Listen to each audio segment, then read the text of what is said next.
Are y'all ready to roll? Let's go.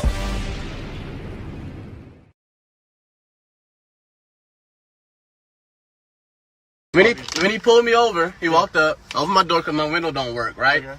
And then I said, so what I did wrong? Yeah. He said, well, for one, your headlights are off under this weather. I'm like, okay. There's multiple people headlights off, first of all. And then there's no rain. It doesn't matter. You're still required to have headlights on. Can you pull that law up? Huh? Can you pull that law up? Yeah, when you step out of the car, I will. Can you call your supervisor? Can you call your supervisor? All right, go for it. Exit the vehicle now. Exit the vehicle. Show me your hands. Here.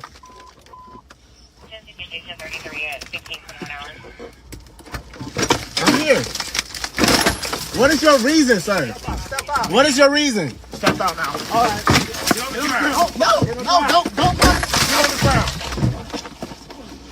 Stop fighting! Put your hands behind your back. Put your hands behind your back. Hands behind your back. What's wrong with you?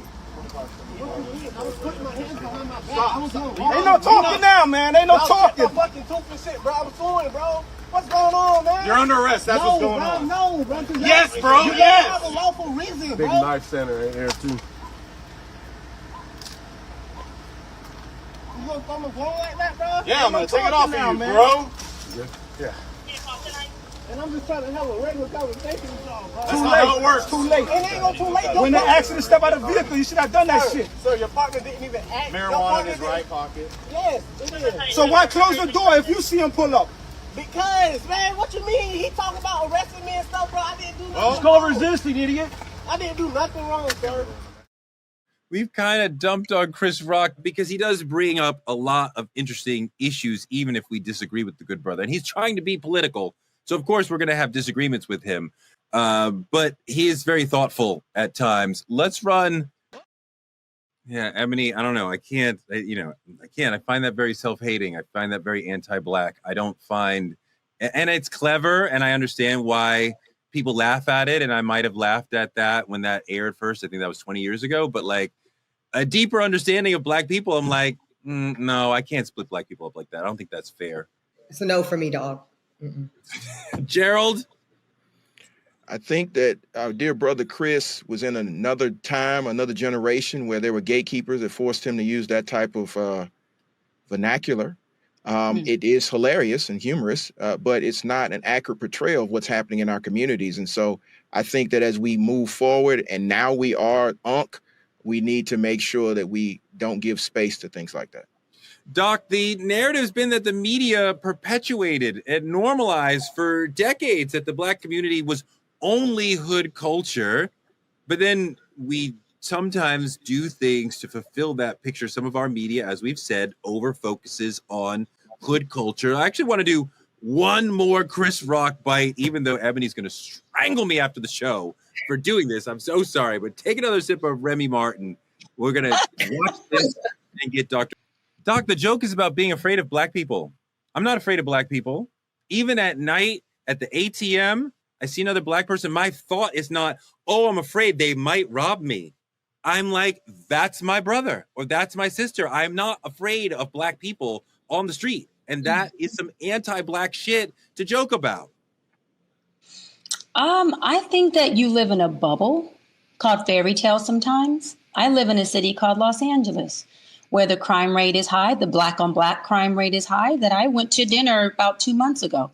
Had a nice bag and some nice boots and got in my Bentley in a parking lot, drove off at about 1 a.m., realized about half a mile that I was getting followed by a Mercedes-Benz full of niggas. I got on the freeway, I called LAPD and said, hey, I'm being followed. They said, oh my gosh.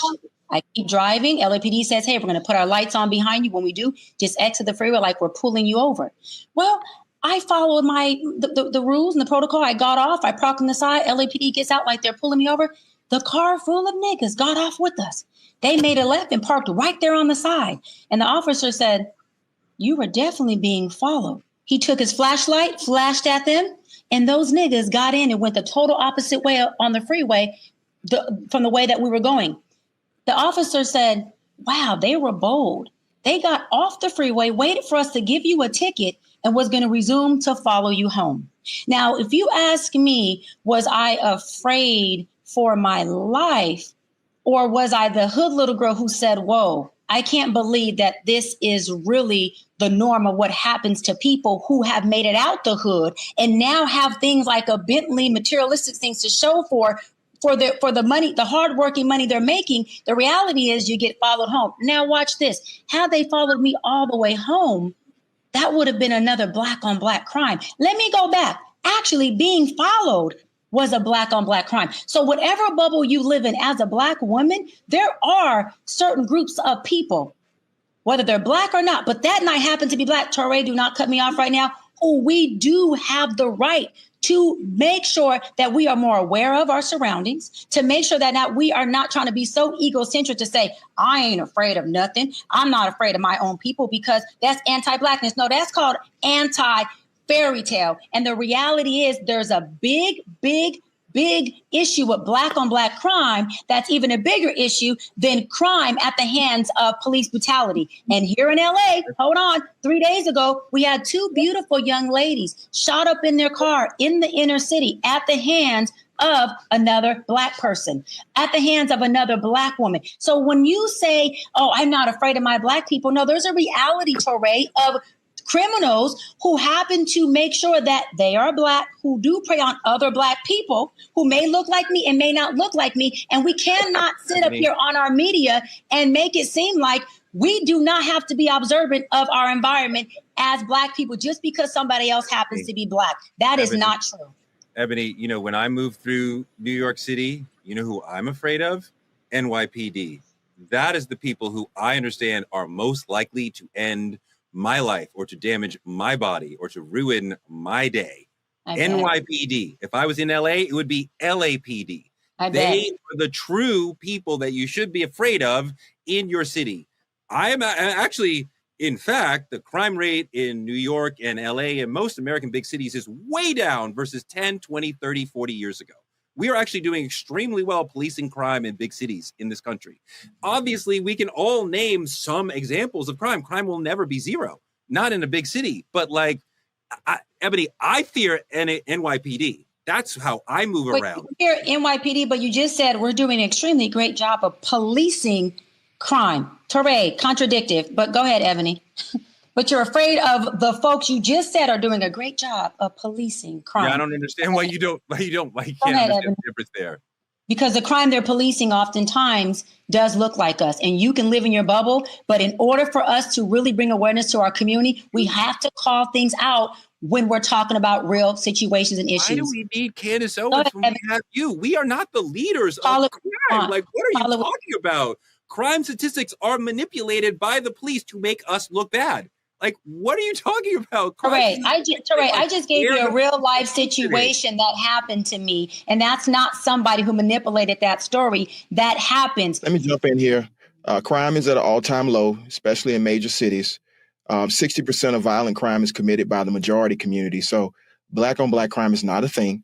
What it actually is, crime happens in proximity to individuals. And as somebody who works with alleged incidents every single day, we have to remember that crime happens in proximity. Yes, that was a true story that happened to you. I'm sorry that it happened to you, but you are more likely to get injured by the police than you are by another person. There have been 1,200 police-involved killings in this country this year alone. And since George Floyd, it's always been over 1,000.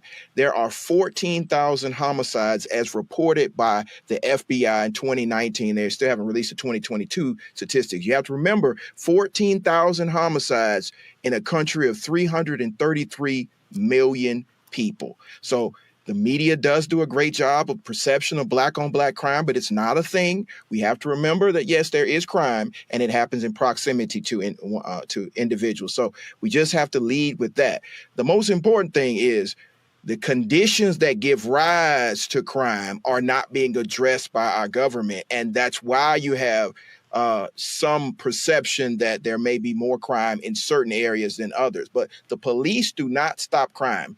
they respond to it. That's correct. That's correct. It's very rare for the police to intervene in an ongoing moment of crime. They are decent at coming behind afterwards and finding the people, but they are not the people who are at stopping crime. And they don't prevent it either. Because when I asked them, hey, can you pull these guys over or address them? And they said there hasn't really technically been a crime committed. And so again, they're not intervening and they're not the ones that are stopping it. They come as the aftermath to enforce what they do, called law enforcement. Gerald, love your statistics that you gave. No, I highly respect you. However, statistics and experience are two different things. If we went into the inner city anywhere in the United States of America and talked to people who are living in the projects, who are living in the hood, they would say that they are experiencing crime at the hands of people that look like them. Doesn't mean that they're talking down to our community. We have to remember that being a sensitive community to the truth doesn't help us, it hurts us. And there's many people who are having conversations with myself as president of NAACP here in Los Angeles about the issue that they are having with something called public safety, that they are not feeling safe in their neighborhood, and who is in proximity to them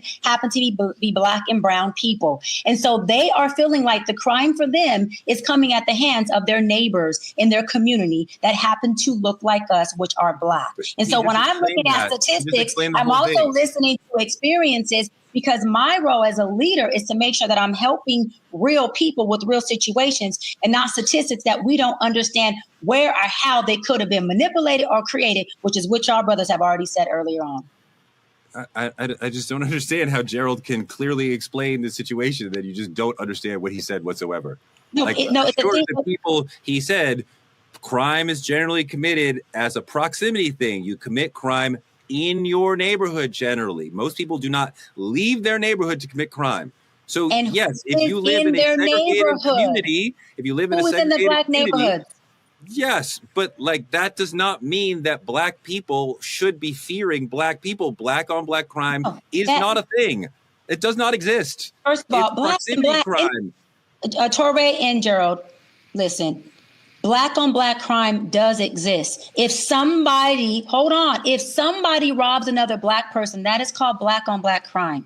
If somebody murders another Black person, that is called Black on Black crime. If we want to say it doesn't exist at the level of police brutality, that's fine. But it does exist. A Black person committing a crime on another Black person is Black on Black crime. Where are y'all not seeing this at? Where are you not seeing that being Black on Black crime? Go ahead, Gerald. What I'm saying is you don't ever hear a white on white crime. And if they're committing 60% of the crime, there is a crime epidemic in the white community. But we never hear that in black media, white media, or any type of media. Does America have a crime problem? Yes. But do we disproportionately focus on the quote offenders as being Black all the time? Absolutely. That's why when I travel this country, but particularly this state, and I go into places where they have 10% African Americans, but I go in the courtroom and it's 90%, I'm starting to think, what is really going on here? There's an over-policing issue. Over-policing. Again, over-policing. Everything that they are placing officers in our neighborhoods to catch us. And they know that they could catch as many people if they were in the suburbs and the exurbs, but they are placed in our communities because we have less political power, not because we are committing more crime. Okay, now you made, Gerald, now you made a little more sense to it. Not because we're creating more crime, but we are still having crime created at the hands of us on people that look like us. And y'all can sit here and not want to address that, but we don't resolve by not addressing it. We still have to make sure we hold ourselves accountable as leaders to say, even if the crime is 3% and white on white crime is 60%, we still have to address that problem. That doesn't make it not a problem, Gerald, because it's less percentile than another race of people who media is not covering. We still have a problem that we have to address, brother. No, but what I'm saying, and we do address it every single day in the courtroom throughout this country. We address the allegations of criminal behavior between citizens. But nowhere in the court system do we sit there and quantify, okay, this person killed another Black person, so that's Black on Black crime, or this white person killed another white person, that's white on white crime. We don't do that. We focus on the facts specific to that incident, and if it's proven beyond a reasonable doubt, they hold that person accountable and they go to some type of correctional facility or they get put on probation. In Georgia, we have the highest amount of people on citizens control probation. And so they are dealing with that every single day. But to have this continued narrative that there's disproportionately black on black crime feeds into the mass incarceration, which feeds into the prison industrial complex, which we are trying to stop. So all I'm saying is, if we're going to talk about crime, yes, America has a crime problem. Is it as bad as it was in the 90s? Absolutely not. Crime is so far down in most major cities and around the country. So we just have to make sure we're comparing apples to apples and not apples to oranges. One of the things that we have to keep in mind is that black people are seen quite often as representative of the entire group, where white people remain unique individuals. So people say, a black person committed a crime against me, black people are criminals. That area is unsafe. But when white people rob you, you don't say white people are unsafe or that whole area is unsafe. You remind me of a cab driver that I took a ride from a long time ago, black guy. I must have jumped into his cab as somebody else was getting out, so he didn't have the opportunity to say no. And he started talking to me and he said he does not take black fares. And I said, why? Because another person he knows was almost shot by a black person. And I'm like, okay, that one black person has nothing to do with me. Why are you judging me based on the actions of that other situation? He would not say, oh, a white person almost mugged somebody or did mug somebody, so now I don't want to take white fares. That would never happen. Why is it okay? Why do we say black criminality equals black behavior? We don't say that for white people. That is the racist mentality. That is the white supremacist mentality, that we are criminal. I refuse to be afraid of black people in my community. I just won't. No matter how much white supremacist programming I get that tells me I should, I reject it at every turn. I just want to, for my own clarity, are you two men saying that, take terminology off the table, because we're not talking about black on black crime or white on white crime. Let's just talk about crime in proximity. Are you two black men sitting on here saying that I don't fear black people because of X, Y, and Z, or we shouldn't fear black people because of X, Y, and Z? She is a black woman telling you she was followed home by black men. My home has been broken into twice, and I live in a nice area. But as a black female, if I'm running down the streets of Atlanta, I am not looking over my shoulder for Tecapel. I'm just not. Yeah. Maybe you guys, that's not your experience as black men, but what she's telling you, our audience is 70-something% black women. And we feel threatened at all fucking times. Wait, let me finish, Doc. Let me finish. We feel threatened at all fucking times. And one of the things that we constantly have to come back to is black men never understand that. Never protect understand that armor, and that's what y'all doing. I was about to go there. You guys are doing it right now. Now y'all doing it right now. Yeah. No protective, not having my back, telling me I shouldn't be afraid. You sat there and said, I refuse to be afraid of black people. Me too. But there's a reality to it. When I'm standing somewhere as a black woman and I'm feeling threatened in a group and I'm surrounded by mostly black men, you think I'm looking at the white dude, or am I looking at these black men who are supposed to be protecting me?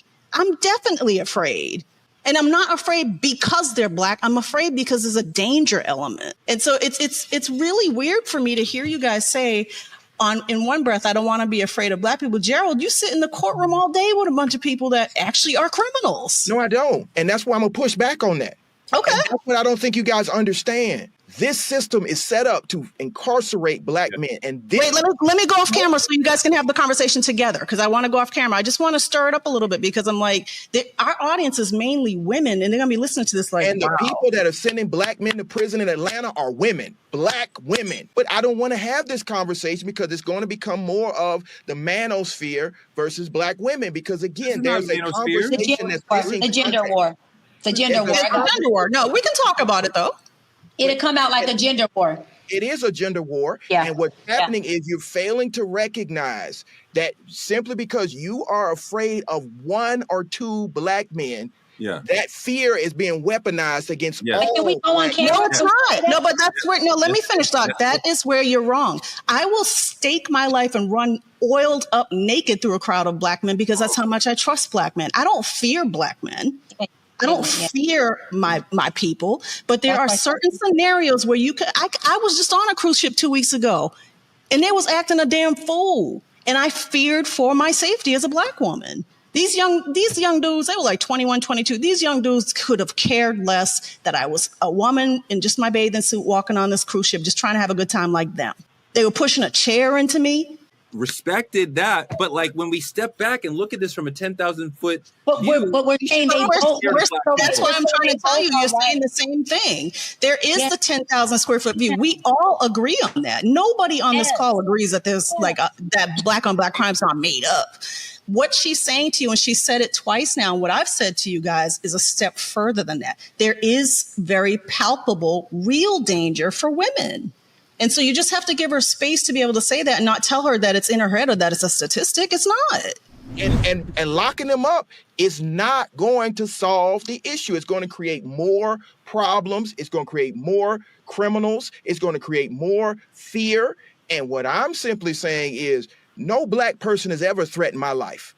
But white people have, and they do it on a daily because of my position. So I'm not sitting here saying, "Oh, I don't believe it happened to you." I agree it happened to you. But if we're on these platforms having this conversation that's going to be broadcast to millions, it's going to be weaponized, and it's going to be used to incarcerate more young African American men that are going to create a continuous cycle that's going to continue to destroy the black community. And I will not have a part of it. I don't understand the notion that a black person committed crime, so then I am afraid of black people committing crime.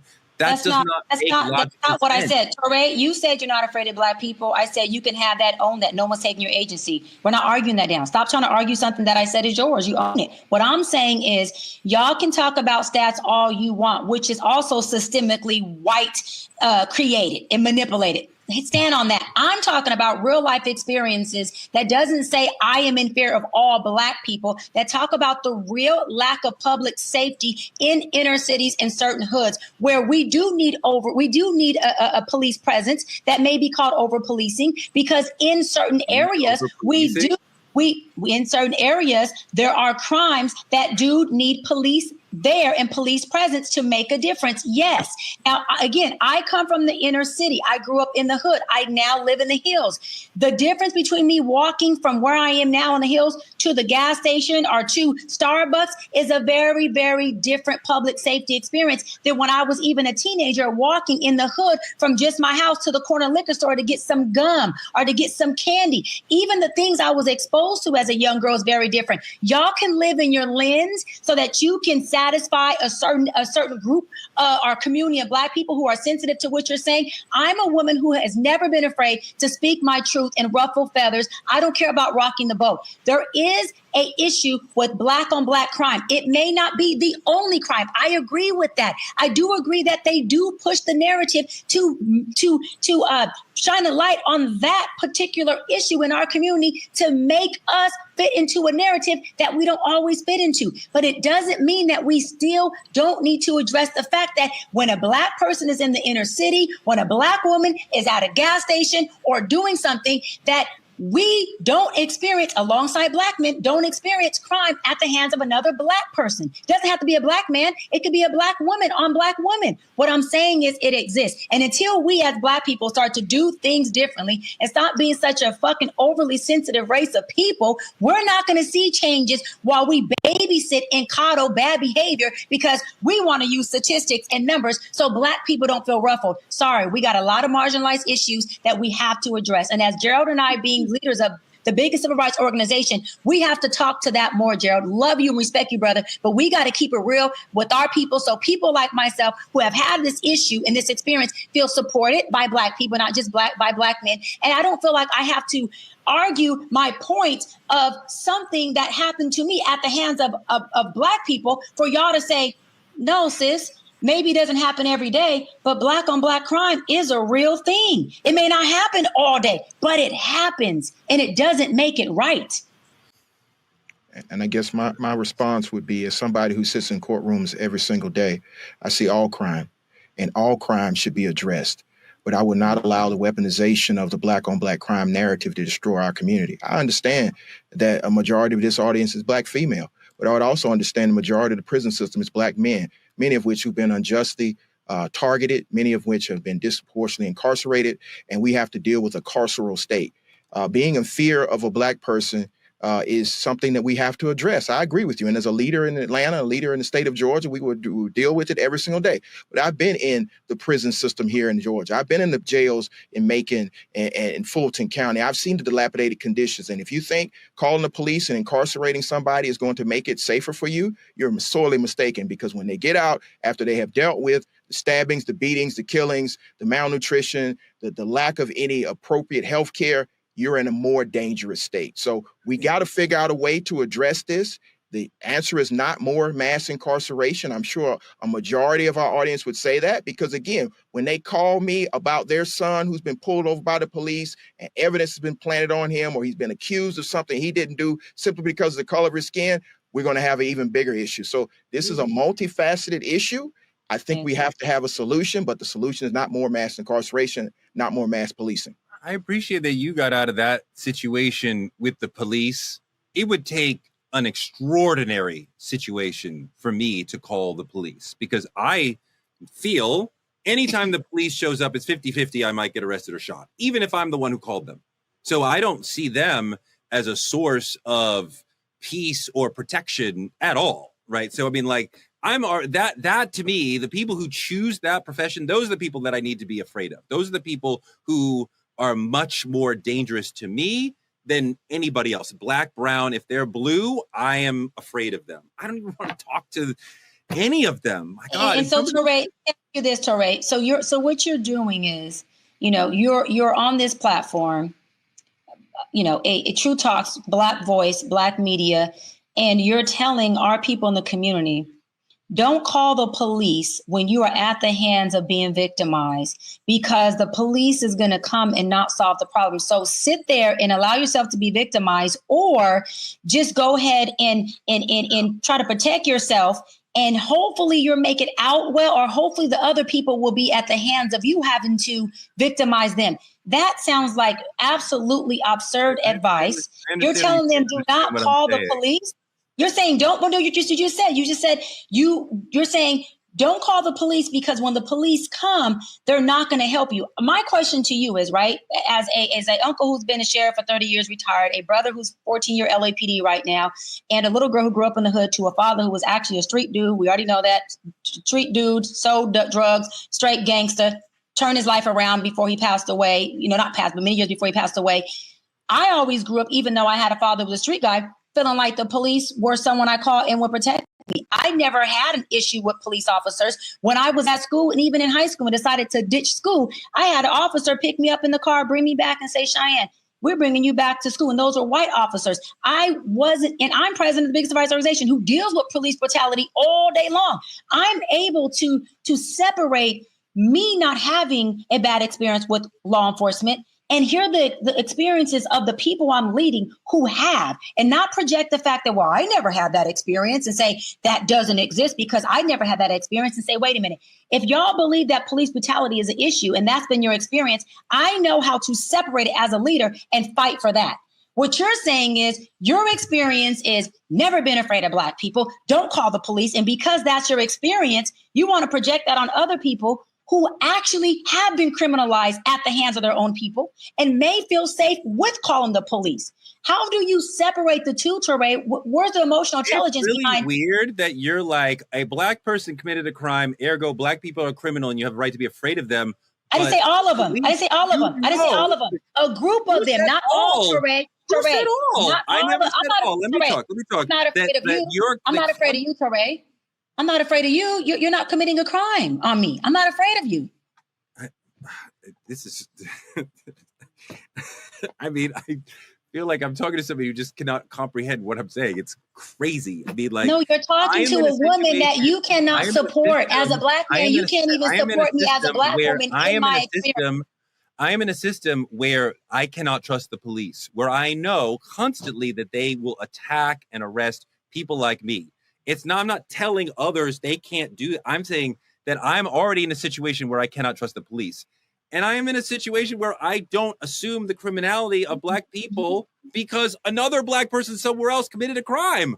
Like that. And both can, but Toure, both can exist. What I'm saying is both can exist. You can be afraid of police all you want. I can be one that says I found safety in them. I'm not afraid of you. I'm not afraid of Gerald. You guys are not criminals to me. I can also say if I'm out somewhere and I feel threatened and that person happens to be Black, then that is a person at that time that I have to be aware of. If I'm somewhere with a white person and I feel threatened, I have to be aware of that white person as well. I tend to frequent more places with Black people. That's just what I do. My environment tends to be more Black. So if I'm in a threatening environment within proximity, we just got through talking about, my proximity is going to be Black people. I'm not out in Newport Beach just with all white people. I happen to love my people, so I spend time with us. And is there times where there can be threats in that environment? Yes. And if you guys want to sell that fake narrative to people and not show them the support that we need as a Black community to say, we support you guys on all crime. We also support you on a Black and Black crime. It doesn't make it different or okay because it's a Black person who has been the one to project a crime or a threat on you. That's not how it goes. And as Black men, I really wish y'all would have done a better job at supporting me as your sister because I never once called you all criminals. I never once said that you are our brothers I'm afraid of. I said I respect both of you, but we can't negate the experience of people who are in the hood, who are really having issues with crime and not having public safety. Period. If you didn't know me, you'd be afraid of me. This is my question, and I appreciate the fact that you didn't consider us threats or you didn't consider us to be dangerous individuals. But this is a personal experience for Black men, and I think this is where the narrative gets missed. Okay. If you have that experience, which is your right to have that experience, I'm not saying that there are not Black people who are threatening, but I know what this system will do. And so if you call them and say, hey, they're threatening Black guys around us, me and Toure are a part of whether you think we're threats or not, the system thinks we're threats. So Gerald Griggs, lawyer, dad, none of that crap matters. It's big, scary Black guy. And now it's weaponizing. And I think that's what's missing in the conversation. We have this Black woman, Black man conversation when it comes to safety and the police. You're saying you don't feel supported. We're saying we fear for our lives. Because a police encounter for any Black man is a life and death situation. And I come from a family of law enforcement. My father-in-law is law enforcement. My ex-father-in-law was law enforcement. My uncle and my aunt, law enforcement. And they still give us the same conversation. If you are in a situation where law enforcement is contacted, you need to operate this way. That's for a 47-year-old Black man. And so for Black men to hear that coming from Black women, now it's like, okay, we got a real issue here because yes, are there YNs out there that are out of control? Absolutely. Let us handle them. I don't want to be getting a call from their mother. Because I get these calls. No, because what you said was good. You said, let us handle them. Let us handle it. I want to pin it right there because how often are you brothers really handling it? How often are you guys really having our back? How often if you and Toure are in an environment with me and you don't know me, but I'm a Black woman and Day, Dante are antagonizing me as a woman, right? How often do the Toures and the Geralds, y'all being present, handle it for me? Y'all don't. We not going to play that. Y'all don't. It depends on how much you're talking about. I wouldn't witness somebody who even if I don't know them, I would not witness a man aggressing toward a woman, whatever race, and say nothing, right? So it depends. Like, how aggressive are we talking about? Like, what is it? He's like clearly like if he's like. I love this. Hold on, Toure. I love this because all the women who are in the chat, please go in there, sis, and y'all need to align and support me in this because what they're saying is, depending on the level of threat. Depending on the level of aggression, that is dependent or going to predicate on how much they have my back as a Black woman. Yeah, that is so fucking sad. I mean, if you guys are just arguing, I shouldn't jump in. If he's threatening you, I should jump in. If you know, what are we talking about? See men antagonizing a woman and you see fear or threat on her face. What does antagonizing mean? If I have to explain that to you, you are not the brother who would have my back. I don't even want to have a conversation. Then no, I shouldn't jump in. Gerald, you know how many times that happens or you can see a black man going in on even his girlfriend or whatever in public. I've been in environments even at my age, and some of them ain't just YNs, and other black men walk by like that ain't my problem. I've been in the courthouse and seen someone getting a restraining order on somebody in the parking lot. The black man is literally verbally, aggressively attacking this woman, just not physically, and black men just walk by and be like, yo, I don't want to get involved with that because you don't know what that can mean for me. That is our problem as sisters. At what point do y'all look to protect us? Hold on. If y'all are checking the other black men who are doing this behavior that is going to cause them to do jail time or be arrested, then guess what? We don't have to call the police because we know y'all will police them for us. But y'all not policing shit. You could barely police yourself. That leaves us feeling unsupported. And as I tell you this, Gerald looks like listening.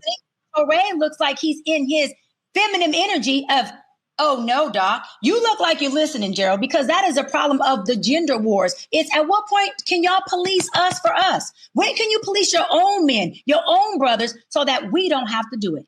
So we don't have to do it, Gerald. We're tired of doing that shit for ourselves and for you. So I guess my question is, and this is an honest question here.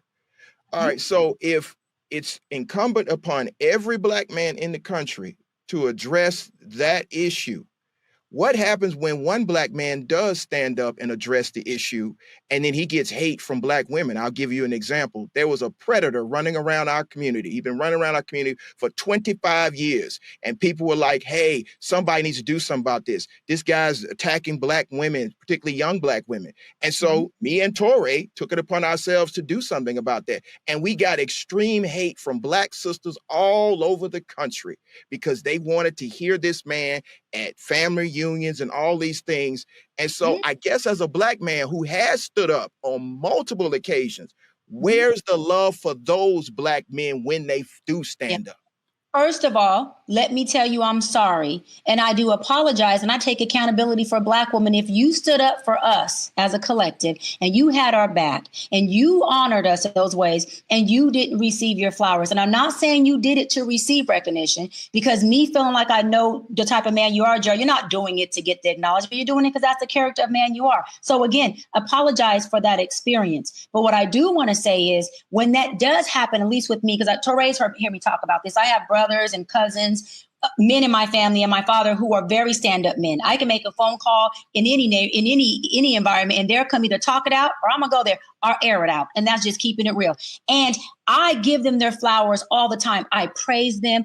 I'm saying thank you. When they arise to the scene, if I'm still in my own upsetness, being hostile, and they say, shut up, guess what I try to do? Shut up. Because now they've arrived. And the last thing I want to do is make the situation worse for them when they're trying to protect me. And so again, to answer your question, we should not be ridiculing you all in any way, no matter what. What we should be doing is communicating with you guys as Black men and say what we need to feel supported. And then in turn say, okay, Toure, Gerald, every other Black man, how can we support you all so that you can protect us in those ways? What do you need from us? If you want us to call the police, which I'm not a police caller, but if you need us to not call the police, can we depend on you to support us?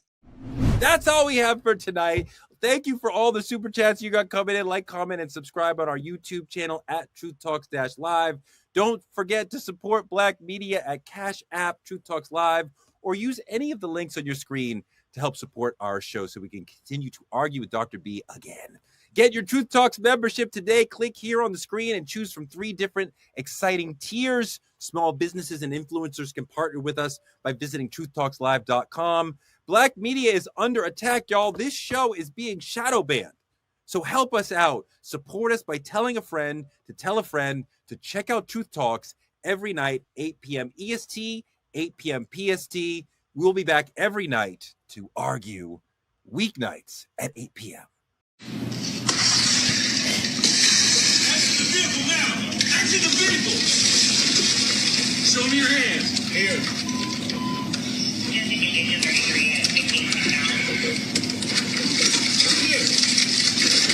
What is your reason, sir? What is your reason? That was a traffic stop. He's not a mass murderer. It was a fucking traffic stop. That's why I'm more afraid of the police than of any criminal.